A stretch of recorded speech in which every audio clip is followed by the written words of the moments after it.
الحمد لله نحمده ونستعينه ونستغفره ونؤمن به ونتوكل عليه ونعوذ بالله من شرور أنفسنا ومن سيئات أعمالنا من يهده الله فلا مضل له ومن يضلله فلا هادي له ونشهد أن لا إله إلا الله وحده لا شريك له ونشهد أن سيدنا ومولانا محمدا عبده ورسوله أما بعد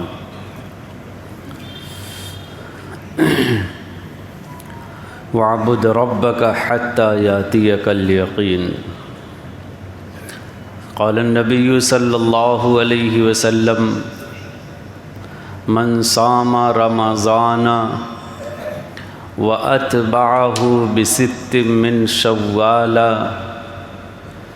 كان كمن صام الدهر أو كما قال صلى الله عليه وسلم۔ محترم سامعین کرام، بزرگان محترم،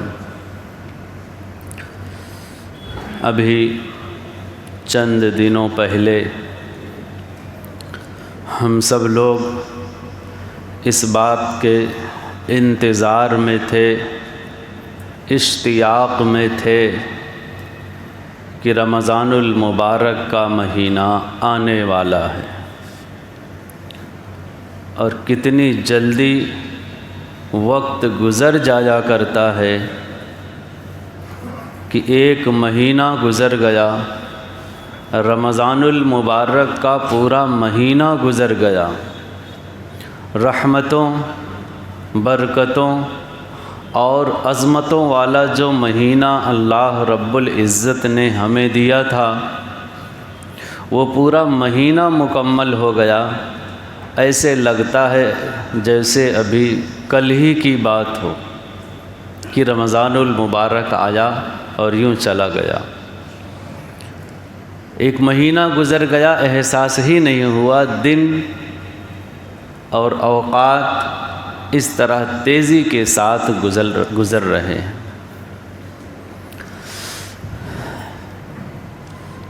آج کا دن عید الفطر کا دن ہے۔ عید کے معنی اردو میں اگر آپ دیکھیں گے، فیروز اللغات وغیرہ جو اردو کی ڈکشنری ہے، عید کے معنی خوشی کے بھی آتے ہیں، اور عربی میں عید کے دن رجوع کے معنی میں لوٹنا، جو بار بار آئے۔ اس سال آیا، اگلے سال پھر آئے گا، اس کے بعد والے سال پھر آئے گا۔ ہر سال ایک بار یہ لمحہ، یہ وقت اور یہ دن اللہ رب العزت لوٹاتا رہتا ہے۔ جو بار بار آئے اس کو عید کہتے ہیں۔ عاد یعود، آنا، لوٹنا، بار بار اعادہ کرنا، اعادے کے معنی میں۔ تو عید الفطر یہ فطر کی خوشی کا دن ہے۔ فطر معنی بھی بتایا تھا کل کہ اس سے پہلے رمضان تھا، روزہ تھا، کھانا پینا بالکل بند۔ صوم کے مقابلے میں فطر ہے کہ اب کھاؤ پیو، چاہے جیسے، چاہے جو کھاؤ حلال اشیاء میں سے، چاہے جتنا کھاؤ، یہ فطر ہے۔ تو فطر کی خوشی، فطر کا دن، عید الفطر، فطر کا دن بار بار آئے، اس کو عید الفطر کہتے ہیں، عید کا دن کہتے ہیں۔ عید کے دن میں اگر آپ سمجھیں گہرائی اور گہرائی کے ساتھ، تو بہت ساری نصیحتیں ہیں اس میں مسلمانوں کے لیے، تھوڑی نہیں، بہت ساری نصیحتیں۔ رمضان المبارک کے جو کام ہم نے ادا کیے، ان سب پر ہمارا محاسبہ اس کے لیے خاص طور سے کہہ لیجئے کہ آج کا دن ہے۔ عید کے دن کی ابتدا اللہ کے رسول جب مکے سے مدینہ گئے تو وہاں ایک عام دستور تھا، مسلم ہوں کہ غیر مسلم ہوں، وہ سب سال میں 2 دن اس طرح اپنا تہوار منایا کرتے تھے۔ جیسے ہمارے ملک میں ہے برادران وطن ہولی اور دیوالی کے نام پر اپنا 2 تہوار بہت جم کر مناتے ہیں، اور ان تہواروں میں خوشی منانے کی جو ان کی اشیاء ہیں، اسباب ہیں، الامان والحفیظ، اللہ کی پناہ۔ ایسے اس زمانے میں بھی اللہ کے رسول جب ہجرت کر کے گئے تو ایک دن ایسا آیا کہ اس دن مسلمان بھی کود رہے ہیں، اچھل رہے ہیں، خوشیاں منا رہے ہیں۔ اللہ کے رسول نے ان سے پوچھا بھائی یہ کیا معاملہ ہے؟ تو ان لوگوں نے کہا کہ اللہ کے رسول، اسلام لانے سے پہلے بھی یہاں یہ رواج ہے، دستور ہے کہ ہم لوگ بھی اور آج بھی لوگ ان دنوں میں اس طرح کا تہوار منایا کرتے ہیں کہ وہ اپنے دل کو خوشی اور سرور والے لمحات گزارنے کے لیے دیا کرتے ہیں۔ یہ کہہ لیجیے ہم خوشی منانے کا ایک تہوار منایا کرتے ہیں۔ اس کے طریقے کو دیکھا اللہ کے رسول نے منع کر دیا، لیکن اسلام کے لانے والے کے لیے، ایک ایمان والے کے لیے اس طرح لہو و لعب میں اپنے اوقات کو ضائع کرنا مناسب نہیں ہے، لا یجوز۔ ہاں، اپنے دل کی بھڑاس کو نکالنے کے لیے، دل کی خوشی اور سرور کو ظاہر کرنے کے لیے اللہ کے رسول نے دعا کی، اللہ رب العزت نے اس کا طریقہ بتایا کہ بہت اچھی بات ہے، ہم اس کو بدل دیا کرتے ہیں۔ برائی کو اچھائی سے بدل دیا گیا۔ تہوار اب بھی 2 تھے، لیکن ان 2 تہواروں کو اللہ کے رسول نے بتایا کہ اللہ رب العزت نے 1 مہینے کا تمہیں روزہ دیا اور تم نے مکمل طریقے سے ما لہو و ما علیہا کے ساتھ اس کو ادا کر دیا۔ خوشی کا موقع ہے، سرور کا موقع ہے، خوشیاں مناؤ۔ عید کا دن اس کے لیے، حج کا دن ہے۔ اللہ رب العزت نے اتنی بڑی نعمت اور سعادت دی امت محمدیہ کو، اور چند وہ لوگ ہیں جن کو حج کرنے کی سعادت نصیب ہوئی، اس کے لیے قربانی کریں۔ اللہ رب العزت نے 2 چیزیں عطا فرمائیں، عید الفطر اور عید الاضحیٰ۔ عید الفطر ابھی بتایا کہ یہ رمضان المبارک کے محاسبے کے لیے ہے۔ اگر ہم اور آپ دیکھیں تو اللہ کے رسول صلی اللہ علیہ وسلم نے فرمایا کہ عید الفطر کے دن اللہ رب العزت فرشتوں کو بھیجتے ہیں امت محمدیہ کے اظہار شان کے لیے کہ یہ امت ایسی ویسی امت نہیں ہے، یہ تو ہمارے محبوب کی امت ہے۔ اے فرشتوں تم جاؤ ان کے استقبال کے لیے۔ فرشتے آتے ہیں، ہر گلی، ہر نکڑ، ہر چوراہے اور ہر راستے کے سروں پر کھڑے ہو جاتے ہیں۔ کیوں بھائی؟ استقبال کے لیے۔ کون ہے؟ سامنے سے پرائم منسٹر آنے والا ہے، ایک بڑا آدمی آنے والا ہے، تو راستے میں استقبال کے لیے لوگ کھڑے ہوتے ہیں اس کے علو شان کی وجہ سے۔ اللہ رب العزت فرشتے جیسی مخلوق کو امت محمدیہ کے استقبال کے لیے اور عظمت کو بتانے کے لیے کھڑا کر دیتا ہے راستوں پر۔ ہماری وہ عظمت ہے اللہ کی نگاہ میں۔ یہ الگ بات ہے کہ امت محمدیہ نے اپنی شان کو خود گرا دیا۔ فرشتے کھڑے ہوتے ہیں، امت محمدیہ جاتی ہے، 2 گانا ادا کرتی ہے۔ اللہ رب العزت ان فرشتوں سے پوچھتے ہیں کہ اے فرشتوں بتاؤ اس مزدور کو کیا کرنا چاہیے جو اپنا کام مکمل طریقے سے پورا کر دے۔ تو فرشتے کہتے ہیں اے بار الہ، انصاف کا تقاضا تو یہی ہے کہ جو مزدور مکمل کام کر دے سستی اور کاہلی نہ کرے تو اس کی اجرت بھی مکمل طریقے سے فوراً دے دینا چاہیے۔ اسی لیے اللہ کے رسول نے فرمایا کہ مزدور کا پسینہ خشک ہونے سے پہلے ہی اس کی اجرت دے دو۔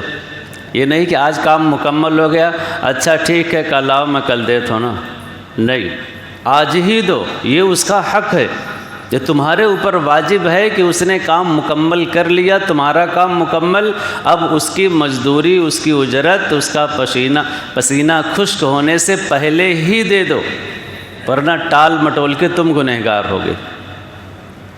اللہ رب العزت کہتے ہیں کہ فرشتوں پھر تم گواہ رہو، میری عزت کی قسم، میرے جلال کی قسم، ہم نے امت محمدیہ کو، ان لوگوں کو جو عیدگانہ ادا کرنے آئے ہیں، عیدگاہ آئے ہیں، عید الفطر کی نماز ادا کرنے آئے ہیں، ہم نے ان سب کو بخش دیا، اور انہوں نے دنیا کے آخرت کے بارے میں جو دعائیں مانگی آج، ان ساری دعاؤں کو ہم قبول کر لیے۔ دنیا کے بارے میں جو دعائیں یہ مانگے، اس کی مصلحت کے پیش نظر اگر ان کے مصلحت میں یہ ہے، اچھا ہے ان کے لیے، تو ہم فوراً دے دیتے ہیں، اور اگر ان کے مصلحت کے خلاف ہو تو ہم اس کو مصلحت کے مطابق ادا کیا کرتے۔ لہذا اے فرشتے گواہ رہو، ہم نے ان کی دعاؤں کو بھی قبول کر لیا اور ہم نے ان کو بخش بھی دیا۔ اللہ رب العزت کا پھر پروانہ آتا ہے کہ اے لوگو، اب تمہاری مغفرت ہو گئی، بخشے بخشائے اپنے گھروں کو لوٹ جاؤ۔ کتنا بڑا انعام ہے، اللہ رب العزت بخشش کا پروانہ دے دیں، اس سے بڑی بات اور کیا چاہیے انسان کو۔ اسی لیے مفسرین کرام نے لکھا کہ رمضان المبارک کا سب سے پہلا جو سبق ہے مجاہدہ نفس، یہ مہینے بھر کا ایک تربیتی کیمپ ہے۔ اللہ رب العزت نے کہا کہ روزہ رکھو، انسان اپنے گھر میں ہے، کوئی بندش نہیں، کوئی دیکھنے والا نہیں، بھوک لگی ہوئی ہے، کھانا بھی موجود ہے، پانی بھی موجود ہے، پیاس لگی ہوئی ہے، لیکن ایک انسان اپنے نفس کو ضبط کر جاتا ہے، روک جاتا ہے، یہ کہتا ہے کہ میرا روزہ ہے اور میرا رب مجھ کو دیکھ رہا ہے، کوئی دیکھے یا نہ دیکھے۔ مجاہدہ کیا کہ نہیں کیا؟ دن بھر کا تھکا ماندہ، گرمی کے مہینے کا روزہ، ساری امیونٹی ختم، شام میں افطار کرتے ہی طبیعت تو یہ چاہ رہی تھی کہ لمبے لمبے ہو جائیں، لیٹ جائیں، آرام کریں اور سو جائیں، کچھ کام کرنے کی طبیعت بالکل نہیں، بدن میں طاقت ختم ہو گئی۔ لیکن امت محمدیہ، اللہ کے رسول کی یہ امت، ساری کاہلی، ساری سستی ایک طرف پھینک کر کے جا کر کے صف میں کھڑی ہو جاتی ہے، مصلی پر کھڑے ہو جاتے ہیں، 1-2 رکعت نہیں، 20-20 30-30 رکعت فرض کے نام پر، سنت کے نام پر، تراویح کے نام پر پڑھتے چلے جاتے ہیں۔ ساری سستی اور ساری کاہلی ایک طرف، اللہ کی عبادت ایک طرف۔ یہ ایک تربیتی کیمپ تھا، یہ اللہ رب العزت کی طرف سے ایک مشق تھی، ایک مجاہدہ تھا۔ اگر اللہ رب العزت نے یہ توفیق بخشی ہمیں کہ ہم رمضان المبارک کا 1 مہینہ مکمل روزہ رکھے، رمضان المبارک کے راتوں کی ہم نے تراویح پڑھی اور 1 مہینہ ادا کرنے میں ہمیں کوئی چیز مانے نہ رہی، تو اگر ایک انسان 1 مہینہ تک یہ کام کر سکتا ہے تو آئندہ 11 مہینے بھی یہ کام کرنا ہمارے بس میں ضرور ہے، ہماری وسعت سے باہر نہیں ہے۔ یہ ایک مہینہ اللہ رب العزت نے کرا کر کے توفیق دے کر کے دکھا دیا کہ اے لوگو، اگر تمہاری تھوڑی سی محنت اور توجہ ہو تو ہماری طرف سے بالکل کھلی ہوئی توفیق تمہارے لیے حاصل ہے۔ تم تھوڑی سی محنت اور کوشش کرو، یہ چیز صرف ایک مہینے کے لیے ہی نہیں، آئندہ 11 مہینے کے لیے بھی تمہارے سامنے موجود ہو جائے گی۔ یہ ہے سبق ہمارے لیے۔ اور کیا سبق تھا؟ رمضان المبارک میں ایک عام آدمی بھی قرآن کریم سے اپنا تعلق مضبوط کر لیتا ہے۔ شاید ہی کوئی ایسا ملے آپ کو جس کا رمضان المبارک میں کم از کم ایک آنکھ ختم نہ ہو جائے۔ عام طور سے لوگ کوشش کرتے ہیں کم از کم ایک قرآن تو ختم کر ہی لیں، اور بہت سے اللہ کے ایسے بہت محبوب بندے ہوتے ہیں جو ایک نہیں 10 قرآن ختم کر لیتے ہیں تلاوت کے ذریعے۔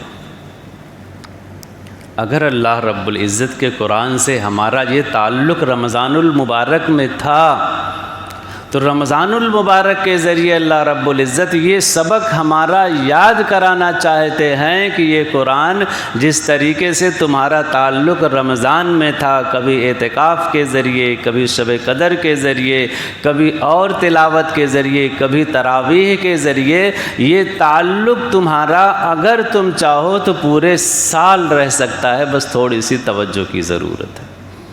ہم نے ایک مہینہ کر کے دکھا دیا، ہر انسان کر لیا، تو آئندہ مہینوں میں کرنے میں کیا حرج ہے؟ ہم تو وہ کام کر ہی چکے ہیں، تو آئندہ کرنے میں کوئی دقت اور پریشانی بالکل نہیں ہونا چاہیے۔ یہ قرآن صرف عام دنوں کے اعتبار سے مردوں کے لیے بخشنے کے لیے نہیں آیا ہے، یہ قرآن ہمارے دستور حیات کے لیے آیا ہے۔ ہماری زندگی کا محور کیا ہونا چاہیے، ہمارے چلنے کا، سوچنے کا، کام کرنے کا، زندگی گزارنے کا انداز اور طریقہ کیا ہونا چاہیے، قرآن کریم اس کے لیے آیا ہے۔ یہ قرآن پڑھ کر کے بھی ہم نے دیکھ لیا، یہ قرآن سن کر کے، سمجھ کر کے، تفسیریں پڑھ کر کے، سن کر کے بھی انسان نے ایک مہینہ گزار لیا، تو آئندہ سالوں میں بھی، آئندہ مہینوں میں بھی کوئی ناممکن چیز نہیں ہے کہ انسان تھوڑی سی کوشش کرے اور اس سے نہ ہو پائے۔ یہ سبق ہے۔ اور کیا ہے؟ وقت کی قدر۔ آپ دیکھیں، سحری کا وقت ختم ہونے والا ہے، ہر آدمی چوکس اور چاقو چوبند، مجال کیا ختم ہونے کے 1 سیکنڈ بعد ہی وہ کھا لے، 1 سیکنڈ بھی تاخیر گوارا نہیں۔ ہر انسان پٹری پر بالکل چل رہا ہے، پہلے ہی سحری ختم کر لیتا ہے، کوئی 2-4 منٹ پہلے، کوئی 10-20 منٹ پہلے، اتنی پابندی۔ افطاری کے وقت دیکھیں، 1 سیکنڈ پہلے بھی اذان سے کوئی افطاری نہیں کرتا۔ یعنی اگر ہم اصول کے مطابق وقت کی پابندی کرنا چاہیں تو بالکل کر سکتے ہیں۔ 1 مہینہ کر کے ہم نے دیکھ لیا، اللہ رب العزت نے 1 مہینہ توفیق دی ہمیں، ہم نے کر لیا، پورا مہینہ گزار دیا۔ شاید ہی کوئی روزے دار ایسا ہو جو سحری کا وقت ختم ہونے کے بعد کھایا ہو، شاید ہی کوئی روزے دار ایسا ہو جو افطاری کے وقت سے پہلے افطاری کر لیا ہو۔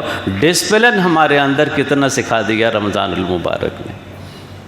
یہ درس ہے، یہ سبق ہے رمضان المبارک کا تمام امت کے لیے کہ جو قوم 1 مہینہ تک یہ ریہرسل، یہ مشق کر سکتی ہے کہ 1 سیکنڈ پہلے بھی اور 1 سیکنڈ بعد بھی اس سے گوارا نہیں ہو سکتا، اتنا ڈسپلن، اتنا طور طریقہ اس کے اندر عمل میں آ سکتا ہے، وہ قوم اگر چاہے تو پوری زندگی وقت کی قدر اور وقت کی پابندی بالکل کر سکتی ہے۔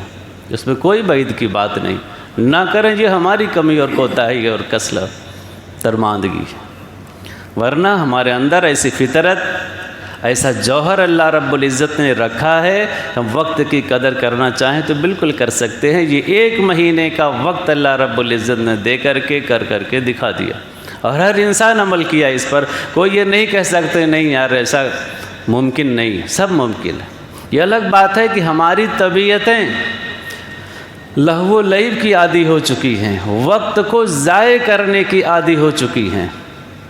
اور اسی طبیعت کے میلان میں چل رہے ہیں، ڈھل رہے ہیں، گزر رہے ہیں۔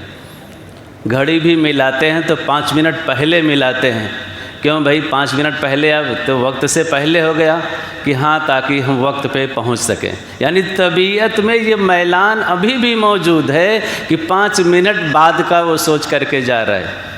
5 منٹ پہلے ملانے کا یہی نہ مطلب ہوا کہ تاکہ ہم سے وقت میں تاخیر نہ ہو، اب وہ تاخیر سوچ کر کے ہی گویا کہ 5 منٹ جا رہا ہے، وہ چیز خمیر میں داخل ہو گئی ہے۔ رمضان المبارک نے آ کر کے دکھا دیا، بتا دیا کہ نہیں، یہ تمہارے اندر کمی ہے اور صرف کاہلی اور سستی کی وجہ سے ہے، ورنہ ایک ایک سیکنڈ بھی تم کام میں لا سکتے ہو۔ پابندی اور ڈسپلن تمہارے اندر رگ اور ریشے میں سمایا ہوا ہے، تم نہ کرو، یہ تمہاری کمی ہے، ہماری کمی نہیں۔ یہ رمضان المبارک کے اسباق ہیں۔ اس طرح بہت ساری چیزیں ہیں جو رمضان المبارک میں ہم کرتے آئے۔ شہر المواسات، رمضان المبارک کو مواسات اور ہمدردی کا مہینہ کہا گیا، اور اس رمضان المبارک میں، ہر رمضان المبارک میں ہر روزے دار یہ کوشش کرتا ہے کہ ہم دوسروں کی خیر خواہی کچھ نہ کچھ کر ہی جائیں، چاہے زکوٰۃ کے ذریعے ہو، چاہے صدقات کے ذریعے ہو، چاہے ابھی جو کٹایا گیا صدقہ فطر کے ذریعے ہو، یا اور کسی ذریعے سے نفلی صدقات ہو، اپنے عطیات کے ذریعے ہو۔ ہر انسان یہ کوشش کرتا ہے کہ ہم دوسروں کی ضرورتوں کو پورا کرنے والے بن جائیں، اور دوسرے کے چہرے پر خوشی کے آثار کھل جائیں کہ ہاں ہماری ضرورت کسی کے ذریعے پوری ہو گئی۔ دنیا میں ایسے لوگ ہیں جو دوسروں کی خیر خواہی کو مقدم رکھتے ہیں۔ اللہ رب العزت نے کرا کے دکھا دیا۔ ہر روزے دار کوشش کرتا ہے اور دے کر کے ہی جاتا ہے، خرچ کرتا ہے دل کھول کر اور ہاتھ کھول کر کے خرچہ کرتا ہے رمضان المبارک میں، کبھی رشتہ داروں کے اوپر، پاس پڑوسیوں کے اوپر، علماء کے اوپر، اپنے اوپر، گھر والوں کے اوپر، جہاں تک ہو سکتا ہے مساجد کے اوپر، مدارس کے اوپر، اس کی برکت سے کوئی محروم نہیں رہتا۔ شہر المواسات، ہمدردی اور غمخواری کا مہینہ بنایا تھا اللہ نے۔ ایک مہینہ ہم نے عمل کر کے بھی دیکھ لیا۔ یہ سبق ہے، درس ہے امت کے لیے کہ یہ صرف ایک مہینے کے لیے نہیں تھا، یہ تو تمہاری ریہرسل تھی، یہ تو تمہاری مشق تھی۔ یہ سبق جو تم نے پڑھا ہے ایک مہینے، یہ آئندہ 11 مہینے تمہاری زندگی کے اندر داخل ہونا چاہیے۔ اگر ہم آئندہ 11 مہینے تک یہ سبق یاد رکھے، عمل کرتے رہے، تو سمجھ لیجئے کہ ہم نے صحیح طریقے سے رمضان المبارک گزارا ہے، اور رمضان المبارک کا سبق ہم نے یاد کیا ہے۔ ورنہ اگر ایسا نہیں ہے تو سمجھ جائیے کہ صرف ہم نے ظاہری طور پر رمضان المبارک کو گزار لیا ہے، چند رسموں کو ادا کر لیا ہے، اور گلے سے بات ہمارے رمضان المبارک کلیجے تک اور قلوب تک، دل تک نہیں پہنچی، اس کا باطن ہمیں حاصل نہیں ہوا۔ یہ چیز ہے۔ ایک چیز اور ہے جو حدیث شروع میں ہم نے پڑھی تھی، من صام رمضان، اللہ کے رسول نے فرمایا کہ جو رمضان المبارک کو روزہ رکھے، اس کے بعد وَأَتْبَعَهُ بِسِتٍّ مِّن شَوَّالَ، اور رمضان کے بعد شوال کے مہینے میں بھی 6 روزہ رکھے، کَانَ كَمَنْ صَامَ الدَّهْرَ، تو وہ ایسا ہے جیسے گویا کہ پوری زندگی روزہ رکھا۔ کیسے؟ اس امت کی خصوصیات جہاں اور ساری ہیں، ایک یہ بھی ہے کہ یہ امت محمدیہ ایک نیکی کرے تو اللہ رب العزت اس کو 10 نیکی اپنے پاس سے دیا کرتے۔ 50 نماز فرض ہوئی تھی، پھر بعد میں 5 باقی رہی، اللہ رب العزت نے کہا ٹھیک ہے تم 5 ہی پڑھ کے دکھا دو، ہم 50 نمازوں کا ثواب تمہیں دے دیں گے۔ شروع میں یہ چیز صرف نماز کے ساتھ خاص تھی، پھر یہ ضابطہ اللہ رب العزت نے امت محمدیہ کی خصوصیات میں شمار کر کے تمام نیکیوں کے لیے عام کر دیا۔ اب آپ 1 روزہ رکھو گے 10 روزوں کا ثواب آپ کو ملے گا، ایک مہینے کا آپ نے روزہ رکھا 30 دن کا، تو 10 سے اس کو ملٹیپلائی کر لیجئے آپ، 300 گویا کے روزے ایک مہینے کے روزے کے ثواب میں مل گئے۔ 6 روزہ اور رکھ لیجئے تو 60 روزہ اور مل جائیں گے، تو 360 دن کا سال بھی ہوتا ہے اردو کے اعتبار سے، عربی تاریخ کے اعتبار سے، گویا پورے سال آپ روزے دار شمار ہوں گے۔ اور ایک چیز اور یاد رکھیں، مہینہ چاہے 29 کا ہو، مہینہ چاہے 30 کا ہو، اللہ رب العزت کے ہاں کمی نہیں ہوتی ہے۔ مہینے چاہے جتنے کے ہوں، 29 کا ہو تب بھی اللہ رب العزت 30 کے حساب سے ثواب دیا کرتے، کمی نہیں ہوتی اس میں۔ تو یہ وہ چند چیزیں تھیں جو ہمارے اسباق کو یاد کرانے کے لیے رمضان المبارک سے ہمیں یہ سبق اور درس ملا ہے۔ اس چیز کو ہم گانٹھ باندھ لیں اور آئندہ 11 مہینے تک ہم اسی کے مطابق عمل کرتے رہیں انشاءاللہ۔ وآخر دعوانا الحمدللہ رب العالمین۔ باقی نماز کی ترکیب